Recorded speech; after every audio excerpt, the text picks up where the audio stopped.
তোমার ছেলেরা কোথায়? তাদেরকে ডাকো। হযরত জাবের বললেন, ইয়া হাবিবুল্লাহ, আপনি দয়া করে খেয়ে নিন, ছেলেদেরকে আমি পরে ডাকবো। আল্লাহর রাসূল পুনরায় বললেন, তোমার ছেলেদেরকে ডেকে নিয়ে এসো, তাদেরকে সাথে নিয়ে খানা খাবো। হযরত জাবের ও তার স্ত্রী হাত জোড় করে পুনরায় আরজ করলেন, ইয়া রাসূলুল্লাহ, আপনি খানা খেয়ে নিন, আমরা তাদেরকে ডেকে দিচ্ছি।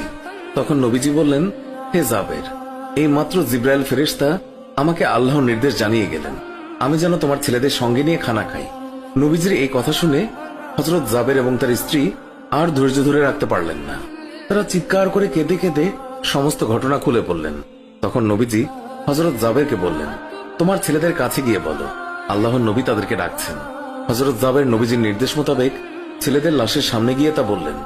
সঙ্গে সঙ্গে তারা দুইজন আল্লাহু আকবার বলে উঠে নবীজির কাছে তারা দৌড়ে চলে গেল। অতঃপর নবীজি সাল্লাল্লাহু আলাইহি ওয়াসাল্লাম আল্লাহর নির্দেশ মোতাবেক হযরত জাবেরের দুই সন্তানকে নিয়ে খানা খেলেন। সুবহানাল্লাহ।